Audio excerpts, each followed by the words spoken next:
Hello everyone, Shri R K બાંદરોડ science college ધાનારાના online એજ્યુકેશનમાં આપ દરેક વિદ્યાર્થીનું સ્વાગત છે મિત્રો. તો મિત્રો આજે આપણે જે આલ્ગી તમારો યુનિટ નંબર 2 છે, તો એના અંદર આજે આ છેલ્લા લેક્ચરની અંદર કે જે તમારો સિલેબસનો છેલ્લો ટોપિક કે role of algae industries, chemical industries, agriculture, એટલે કે જે એગ્રીકલ્ચરની અંદર અથવા ઇન્ડસ્ટ્રીની અંદર અથવા મેડિકલ યુઝીસ કઈ રીતે રોલ ભજવે છે, મતલબ કે આ લીલ કઈ કઈ રીતે આપણને ઉપયોગી છે, ફાયદાકારક છે અલગ અલગ ક્ષેત્રની અંદર, એ આપણે અહીંયા જોવાનું છે આજે. કે આપણે જોઈએ કે ખોરાક તરીકે પહેલું જોવા જઈએ કે ખોરાક તરીકે અને શક્તિના પ્રાથમિક સ્ત્રોત તરીકે લીલ કઈ રીતે ઉપયોગી છે.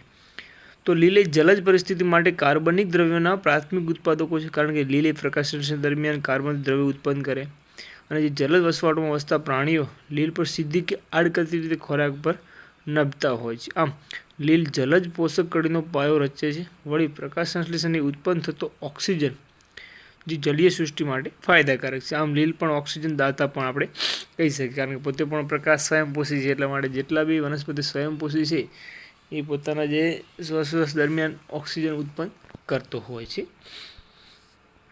હવે માનવ ખોરાક તરીકે આપણે જોવા જઈએ તો ફિયોસીફાયસી અને રોડોફાયસી એ લગભગ 100થી વધારે જાતિઓ દુનિયાના જુદા જુદા પ્રદેશોમાં વસતા મનુષ્યો દ્વારા ખોરાક તરીકે ઉપયોગ કરવામાં આવે છે. વળી જે ક્લોરોફાયસીની કેટલીક જાતિઓમાં ખનિજો, વિટામિન, કાર્બોદિતો અને પ્રોટીનની હાજરીને લીધે મનુષ્યો દ્વારા ખોરાક તરીકેનો ઉપયોગમાં લેવાતો હોય છે. અને આ લીલી કદી કરીને એને ભૂકો કરીને પણ લેવામાં આવે છે. અને આદિકાળથી માનવ અનેક લીલનો સલાડ, સૂપ કે અન્ય સ્વરૂપે ભાત અને માછલી સાથે ખોરાક તરીકે ઉપયોગ કરતો આવે છે. અને ખોરાક તરીકે ઉપયોગમાં લેવામાં આવતા લીલના સ્વરૂપોને હવાઈ લીંબુ, ચીનના તેસો, તિહીટમાં રીમુ પણ કહે છે. જેને ચેમ્પેન અને ચેમ્પમેને જણાવ્યું કે લીલની લગભગ 160 જાતિઓ માનવ ખોરાક માટે વપરાય છે, જેમાંની 25 ક્લોરોફાયસી, 54 ફિયોસીફાયસી અને 81 રહોડોફાયસી વર્ગની લીલ છે. જાપાન, ચીન, હવાઈ, ફિલિપાઇન્સ, મલેશિયા, કોરિયા, ઇન્ડોનેશિયા વગેરે દેશોમાં લીલ માનવ ખોરાક તરીકે પુષ્કળ પ્રમાણમાં ઉપયોગમાં લેવામાં આવે છે. જાપાનમાં લીલમાંથી કેટલીક ખાદ્ય વાનગીઓ બનાવી ખોરાક તરીકે વપરાય છે. નોરી અમાનોરી જે લાલ લીલ છે, પોરફાઇટાને સાફ કરી ઉકાળીને બનાવવામાં તેમાં 25-30% પ્રોટીન તેમજ વિટામિનો અને ખનિજ ક્ષારો સારા પ્રમાણમાં હોય છે. 100 ગ્રામ પોરફાઇટા ટેનરા અને એમાં 11.4 ગ્રામ પાણી, 35 ગ્રામ પ્રોટીન, ચરબી, કાર્બોદિત, રાખ અને આ વિવિધ વિટામિનો અંદર હાજર હોય છે. બીજી એક છે કોમ્બુ, કે જે ભૂખરી બદામી લીલ જેવી લેમિયારી, અલારિયા વગેરે જાતિમાંથી બનાવાય છે, જે માંસ, માછલી, ભાત સાથે ઉકાળીને બનાવવામાં આવે છે.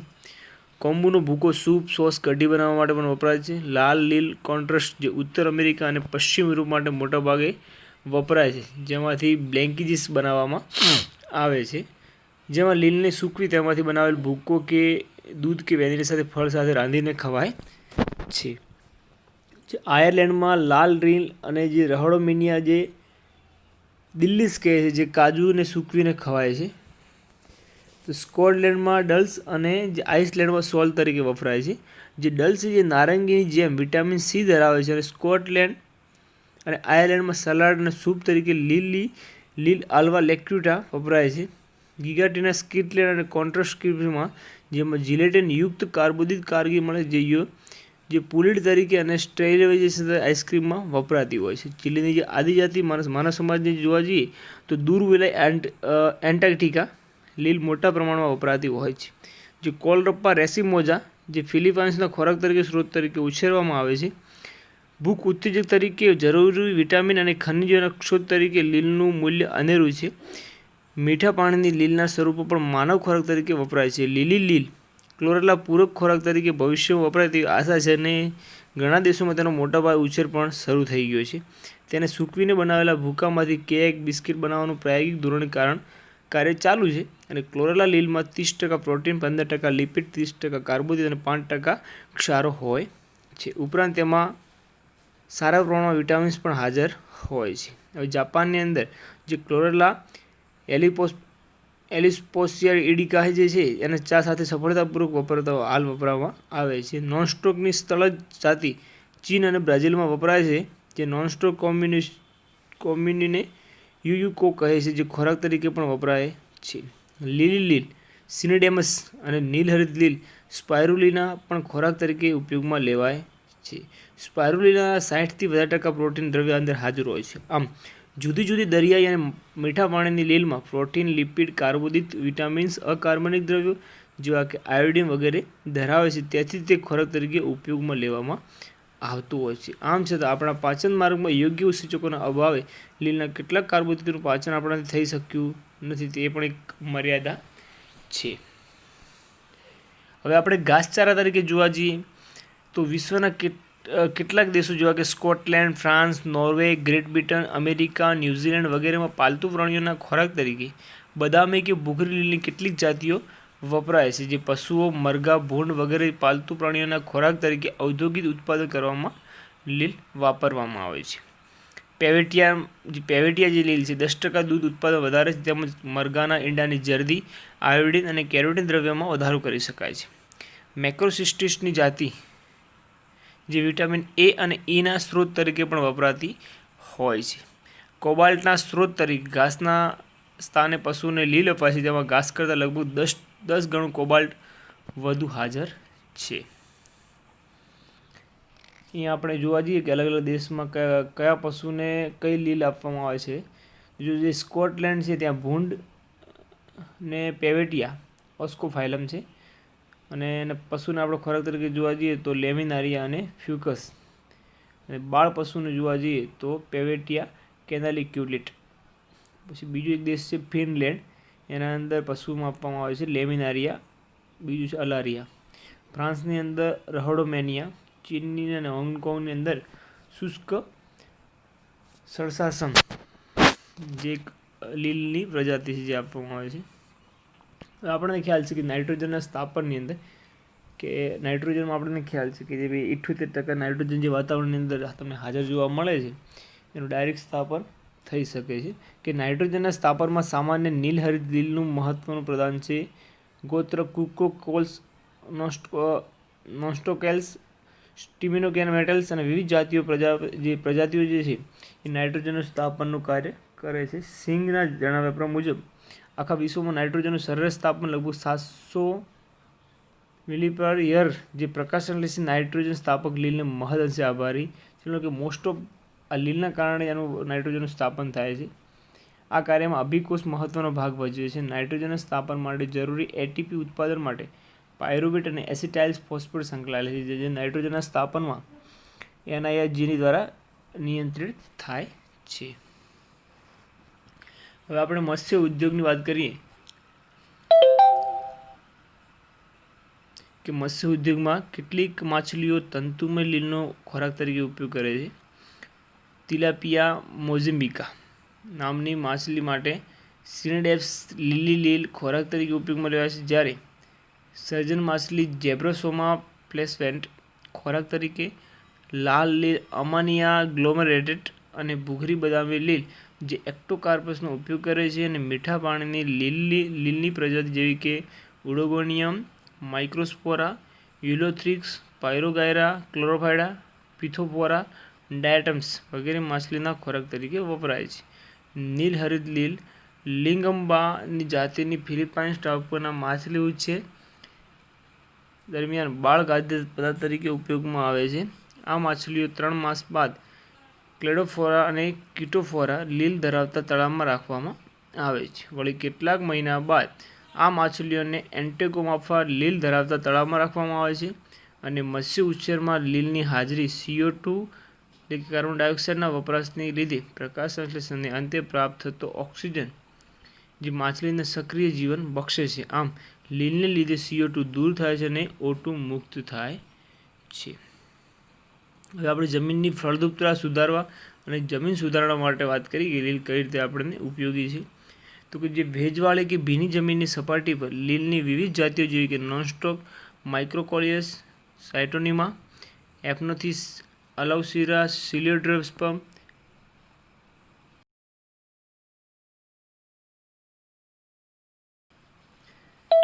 એનાબિના વગેરે પુષ્કળ પ્રમાણમાં વૃદ્ધિ પામે છે.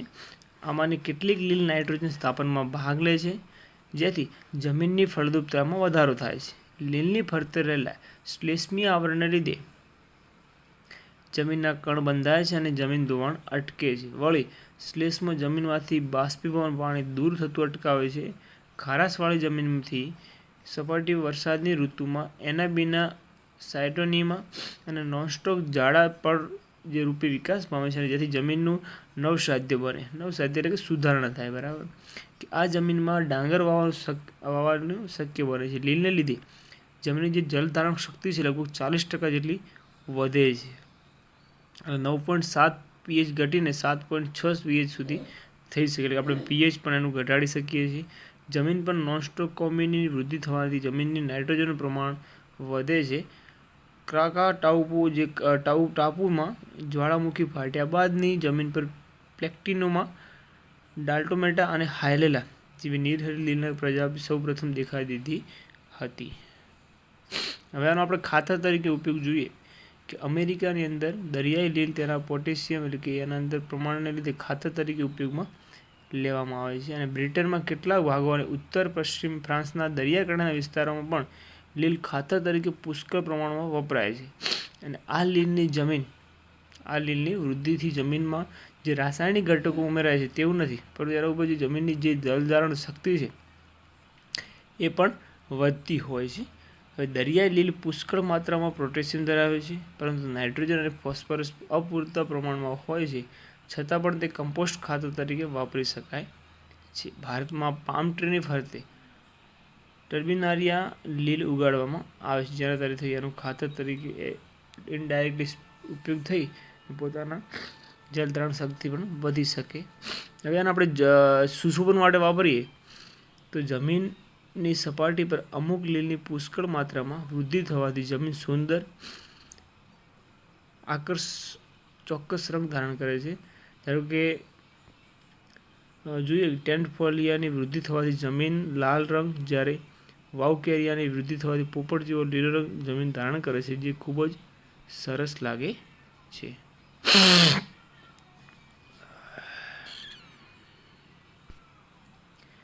હવે આપણે સુવાજ સારવારમાં પ્લાન્ટમાં જોવા જઈએ કે સુએજ ઓક્સિડેશનની ટાંકીની લીલની હાજરીની સુએજ દ્રવ્યનું ઓક્સિડેશન ઝડપથી થાય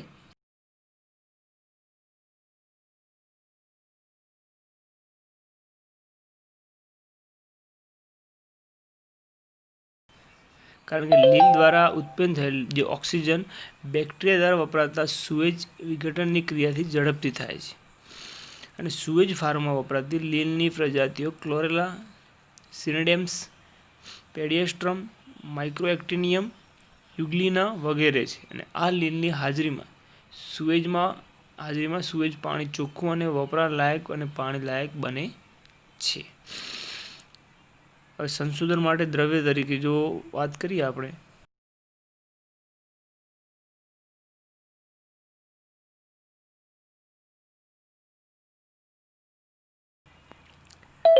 તો જે સંશોધન માટે તો ક્લોરેલા લીલ ધરાવતી ટાંકી અવકાશયાન કે સ્પાઇસ શટલ માટે લઈ જવા વપરાય છે, જેથી લીલના જે પ્રકાશ સંશ્લેષણના અવકાશ યાત્રીઓને જરૂરી ઓક્સિજન મળી રહે.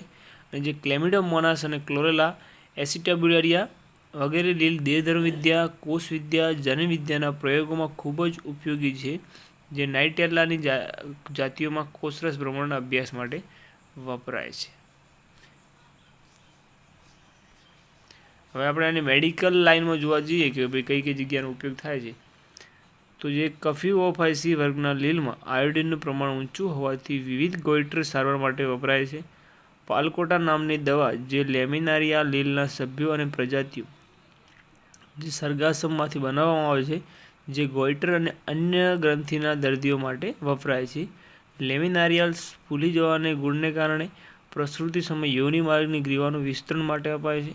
જે ફ્લુકોઇડેન્સ અને લેમિનારિયા સંયોજનો જે એન્ટિકોએગ્યુલન્ટ્સ તરીકે વપરાય છે, જ્યારે કેરાટિનિન રુધિર ગંઠાઈ જવા માટે વપરાતું હોય છે. ચીન, જાપાન અને ચીલીમાં લીલનો ઉપયોગ મૂત્રપિંડ, મૂત્રાશય અને ફેફસાંના રોગોની સારવાર માટે વપરાય છે. ગેલિડિયમ લીલ પેટના દર્દોમાં વપરાય છે, જે લેમિનારિયા પટ્ટીઓના ફૂલી જવાને ગુણને લીધે વાઢકાપ દરમિયાન થયેલા ઘા ઉપર વાપરવામાં આવે છે અથવા રાખવામાં આવતા હોય છે. વિવિધ મલમ, ગોળીઓ કે અન્ય બનાવટો અગરમાંથી બનાવવામાં આવે છે. કૃમિનાશક દવાઓની બનાવટમાં પણ તે વપરાય છે. લીલમાંથી મેળવાતો જે મેટિડોન છે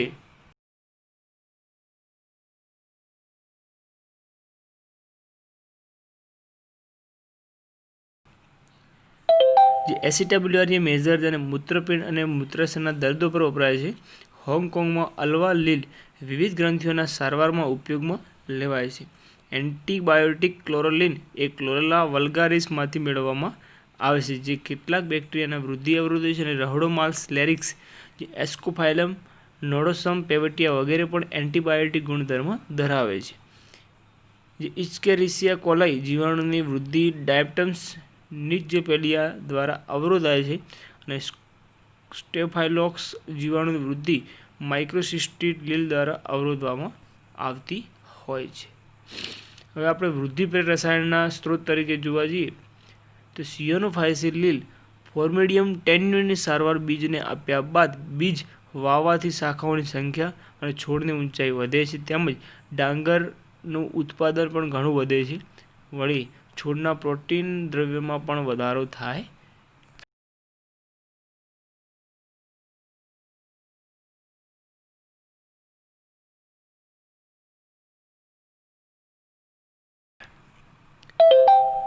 ભારે ધાતુઓ અને રેડિયો સક્રિય કચરાના શોષણમાં કે જે ક્લોરેલા જાતિઓ છે, જે યુગ્લિના, સ્પાયરોગાયરા, ક્લેડોફોરા, ગ્લેમેટેમાટા, સિનેડેમસ, ક્લાઉટ્રિકોડા, પેરોફાઇટા, લ્યુસિટના વગેરે લીલ ભારે તત્વો અને રેડિયો સક્રિય તત્વોનું સક્રિય રીતે શોષણ કરી શકે છે.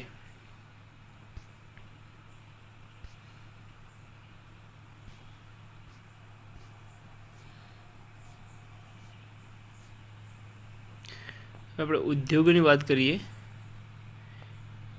કે ઇન્ડસ્ટ્રીઝમાં કઈ રીતે એનો ઉપયોગ થાય છે. તો આલ્જીનેટ્સ જે કે ફિયોફાઇસી એટલે કે જે ભૂખરી લીલ છે, એટલે કે ફિયોફાઇસી લીલ સેલ્યુલોઝ મુક્ત કોષ દિવાલના મધ્યપડ અને પ્રાથમિક દિવાલમાંથી આલ્જિનિક એસિડ બનાવવામાં આવે છે, જે ભૂખરી લીલના શુષ્ક વજનમાં લગભગ 30% થી 40% હોય છે.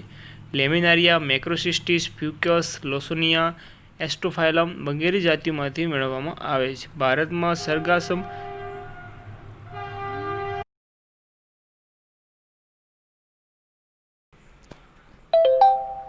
જે આલ્જિનિક એસિડ બંધારણમાં સેલ્યુલોઝ અને પેક્ટિન એસિડને મળતું આવે છે, જેમાં beta D mannuronic acid, L guluronate acid અને લાંબી જે અસંખ્ય જે શૃંખલા છે, જેના અંદર 1:4 ગ્લાયકોસિક બંધથી જોડાયેલો હોય છે. તેનું સામાન્ય આપણે જોવા જઈએ તો સૂત્ર CH6H8O6 છે, જે આલ્જિનિક એસિડ પાણીમાં અદ્રાવ્ય છે છતાં સારા પ્રમાણમાં પાણી શોષવાની ક્ષમતા ધરાવે છે. આથી તે ઘણા ઉદ્યોગોમાં વપરાતું હોય છે, જેમ કે રબરના ટાયર, રંગ, પોર્સેલિન, બૂટ પોલિશની ક્રીમ વગેરે બનાવટમાં તેમનું ચામડું કેળવવા વપરાય છે. આ ઉપરાંત સૌંદર્ય સંસાધન પ્રસાધન જ્યારે કે ક્રીમ છે, સાબુ છે, લોશન વગેરેની બનાવટી માટે વપરાતું હોય છે.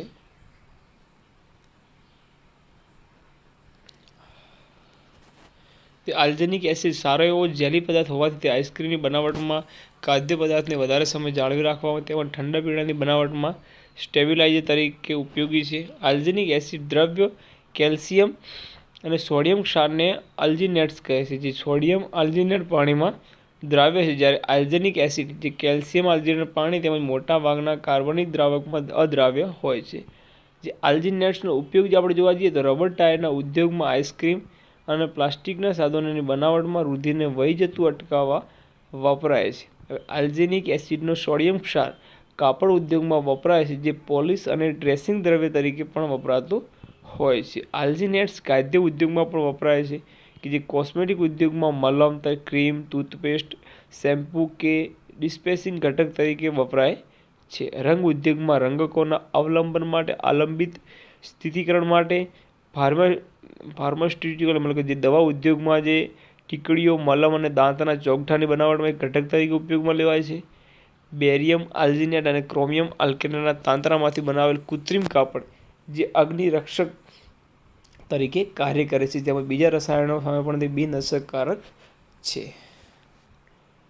ગુંદરનું જોવા જઈએ તો ચિત્રકામમાં જે ખેર ચડાવવા માટે વપરાતો જે પદાર્થ છે લાલ લીલ, ગ્લાયકોપોડિસ કુરકાટામાંથી મેળવવામાં આવે છે, જે વસ્તુઓને ચોંટાડવા માટે વપરાય છે. વળી કાપડ અને કાગળ ઉદ્યોગમાં શાઇનિંગ એજન્ટ તરીકે પણ વપરાય છે. જાપાનમાં આ ગુંદને ફુનોરી કહે છે, જેનું બંધારણ અગર અગર જેવું છે, પરંતુ સલ્ફર એસ્ટર સમૂહ હોતો નથી. અગર અગર જે લીલ છે, જે અગર અગર નાઇટ્રોજન રહિત જિલેટિન યુક્ત નિષ્કર્ષ છે, જે રહોડોફાઇસીની કેટલીક પ્રજાતિઓ જેરેડિયમ ગ્રેસિલારિયા, પ્લેરોકેટિયા અને ગિગાટિયા હેપ્સિના વગેરેમાંથી અગર મળે છે. અગરના જે ગેલેક્ટોક અને સલ્ફેટ છે, જે 35 થી 58% ફેરનહીટે જેલી બનાવે છે અને 90 થી 100 ફેરનહીટે પીગળે છે, અને નીચા તાપમાને ઘન સ્વરૂપે હોવાથી સૂક્ષ્મજીવોના જે સંવર્ધનના માધ્યમ માટે વપરાતો હોય છે. વળી કબજિયાતની સારવારની રેચક તરીકે, સૌંદર્ય પ્રસાધનો, ચામડા, કાપડ, કાગળ ઉદ્યોગમાં વપરાય છે. ઘણી ટીકડીઓ અને મલમની બનાવટમાં ફાર્માસ્યુટિકલ્સ તરીકે તે વપરાય છે, એટલે કે માંસ પેકિંગમાં, રુધિરની જમાવટમાં, દાંતના ચોકઠા બીવા બનાવવા માટે તેને આપણે વાપરી શકીએ છીએ. જે આપણે આગળ વાત કરી કે સાબુ, ક્રીમ, ઇલેક્ટ્રિક લેમ્પ બનાવવા માટે પણ, ટંગસ્ટનનો જે તાર ખેંચવા માટે. તો આ રીતે તમે એને અલગ અલગ રીતે ઉપયોગમાં જોતા આવ્યા છીએ. એના પછી આપણે જે આ ટોપિક જે વાત કરી કે જે આગળનો જે ટોપિક છે આવી ગયો છે આના અંદર, ફરી એકવાર જોઈ લઈએ. ખનિજ સ્ત્રોતના ઉપયોગ તરીકે જે સાબુ, ગ્લાસ, સાધનો માટે ભૂખરી લીલ જે છે એ રાખ સોડાના સ્ત્રોત તરીકે વપરાય છે, જે ફિયોફાઇસી ગોત્ર લેમિનારિયલ્સના સભ્યોમાંથી મળે છે. તેમાં 1.23% આયોડિન હશે. વળી તેમાંથી પોટાશ અને આયોડિન પણ મળતું હોય છે. લાલ લીલમાંથી બ્રોમિન મેળવવામાં આવે છે, અને કેટલીક લીલમાંથી bromine, formic acid, acetone, acid નિષ્કર્ષ દ્વારા મેળવવામાં આવે છે. જે ડાયમ્સની કોષ દિવાલમાં ઉચ્ચ પ્રમાણમાં સિલિકોન ડાયોક્સાઇડ મળે છે. ઓકે, તો મિત્રો આજે તમારો યુનિટ જે છે એ આપણે અહીંયા પૂર્ણ થયો છે, કારણ કે છેલ્લો ટોપિક તમારો રોલ ઓફ આલ્ગી ઇન્ડસ્ટ્રી અને એગ્રીકલ્ચર ક્ષેત્રે દ્વારા આપણે એ પૂર્ણ કરીએ છીએ. Thank you.